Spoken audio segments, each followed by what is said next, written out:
old as you think they old. You know what I'm saying? Mm-hmm. But, you know, today, society is crazy.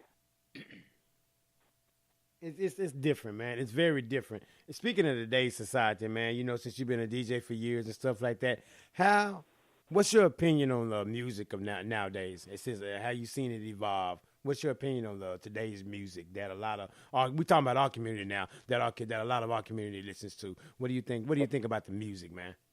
Well, for me, I mean, seeing the transition, you know, because I saw it practically from the beginning, you know, being around, you know, the circle I was around.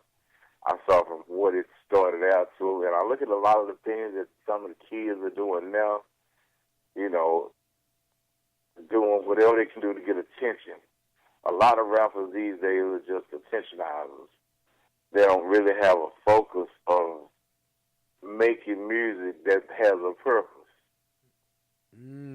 So it's all about the eyeballs, just the attention, the little 5 minutes of fame. Is not worried about the content of what they're saying, realizing words matter and how strong the words are and how much they mean. Forget that. Just cut me the check, right? Right. And that's basically what a lot of them is going to. But as we speak, there are a lot of old school artists that still perform to this day and still battle rap. You know, they still do the battle rap.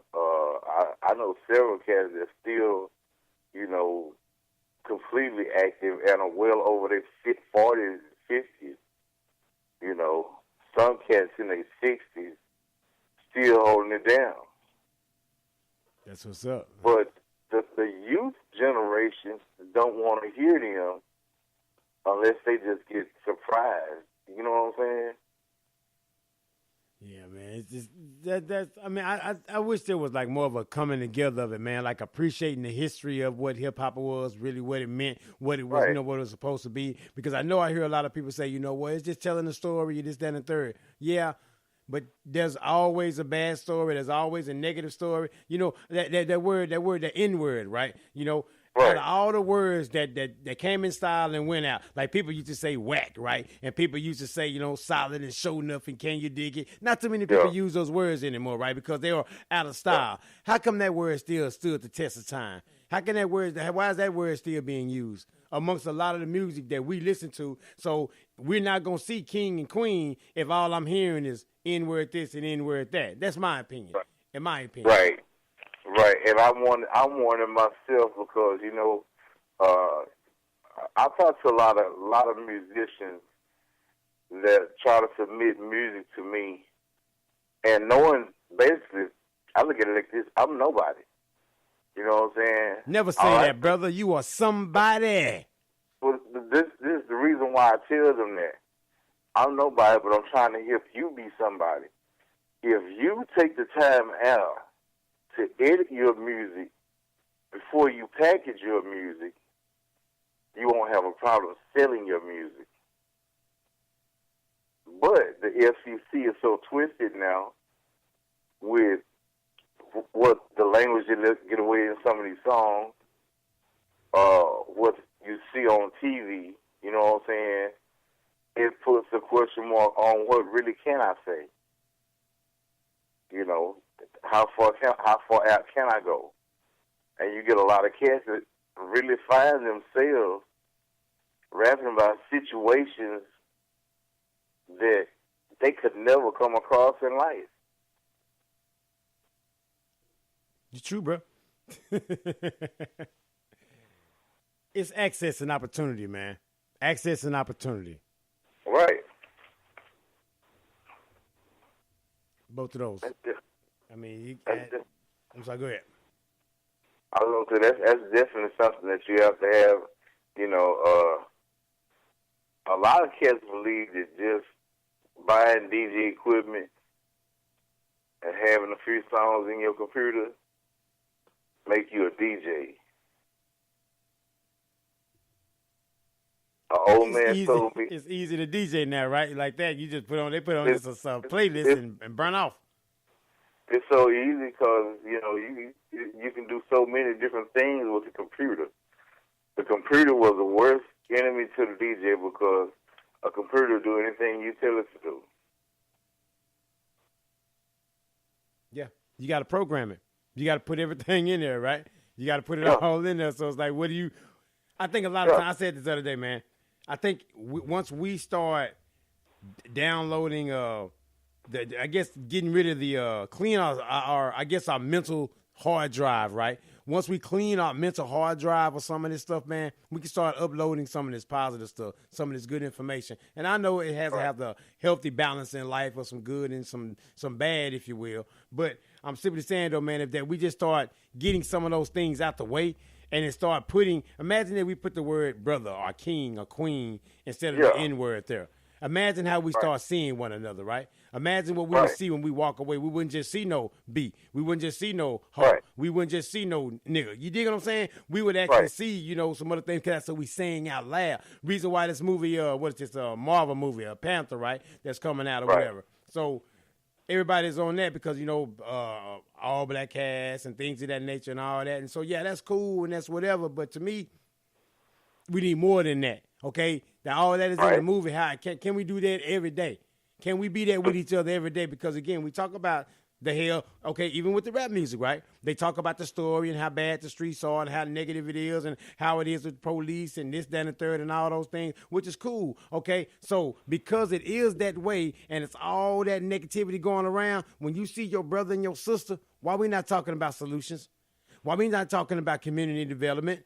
Why we not talking about how we going to get together and mow this yard over here? How we going to get together and fix Sister Johnson house up for her? Why we not having those kind of conversations, right? Rather than the same destructive stuff. So you wonder why people are taking drugs, alcohol, no coping mechanisms, my man. Because all I'm getting is negativity. Then when I put these headphones on, I'm hearing more negativity.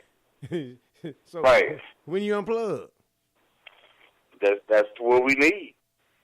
I mean, it's like I say, it takes a village. It really does. You know, but at some point you have to ask yourself, are you a leader or are you a follower? The sooner you know that, the better your life will be, man.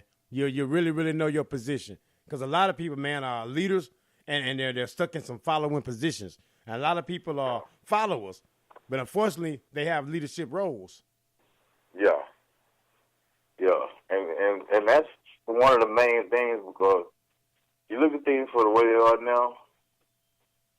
If you can't cope with basic life, the extra life of music, the extra life of mortgaging, the extra life of just living,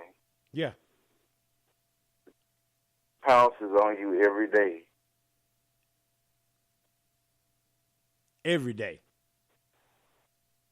Every minute, every hour, every second, you're being pounced with it.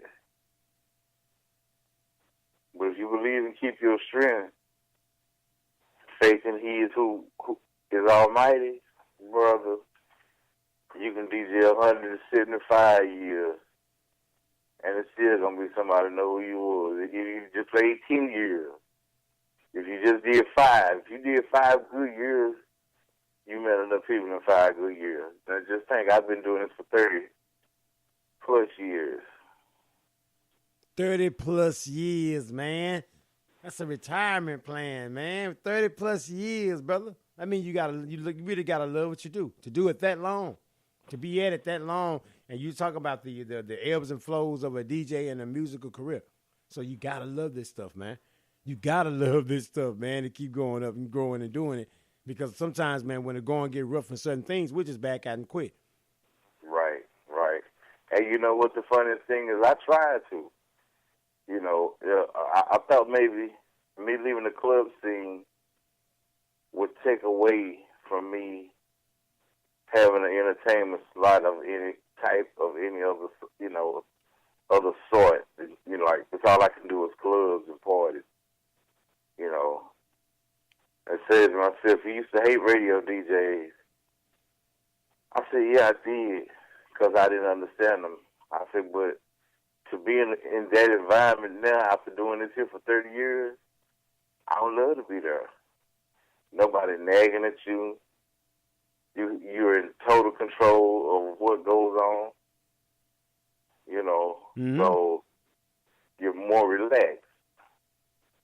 You set the environment, man. You set the pace, man. That's what DJing is, though, right? You setting the pace, man. You know, you like the thermostat, if you will. Right? You set the pace, man. You set the environment, and that translates over to your life as well, though. You know, setting the pace and the environment for your life, being a leader and liking that independence of everything. And then you never know how many lives you may save just by giving them goodness, you know. I through my years, I've met several people that have came to me, talked to me. I've seen transitions in their lives, you know, but when they see me, they want that special hug. Like, thank you. If I hadn't talked to you, you know, I don't know if I could have made it, you know. And those are some of the things that make what you do priceless. Mm-hmm. You know. You're right, man. Those little moments. And so, had you quit when it got tough, when it got aggravating, right? Those moments right there wouldn't have happened because you wouldn't have been there to experience or give them those moments. So, it's not, I know, man, sometimes, man, we get caught up in this, though. You know, excuse me. It's not about us. It's not about us. It's about others, man, and helping other people out the best way that we possibly can, and we'll be helped as a result of that. Right. But it's easier said than done, man, because sometimes people can hurt your feelings, bro.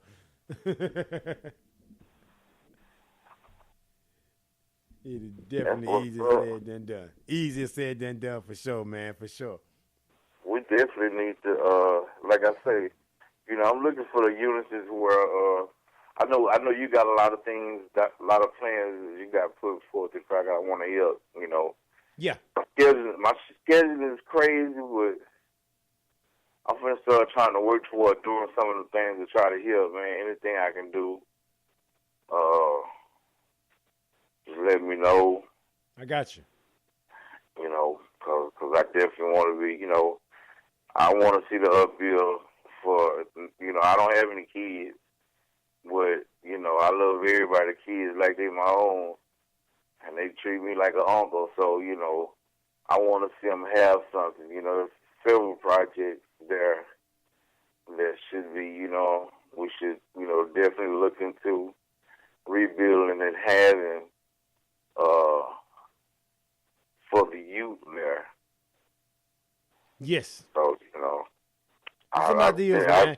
We ain't gonna give them the whole game on our, but there's some things we definitely gonna talk about, man. Because the thing about it, what I found out about information, when we give too much out there, somebody else will undercut it and do something with it, or you know, you just have the naysayers, or if you will. So we just gonna be about it, because we gonna show them what time it is. You dig what I'm saying? We gonna show them, man. And I say you right, because there's such a need in that town, and not because it's a bad town.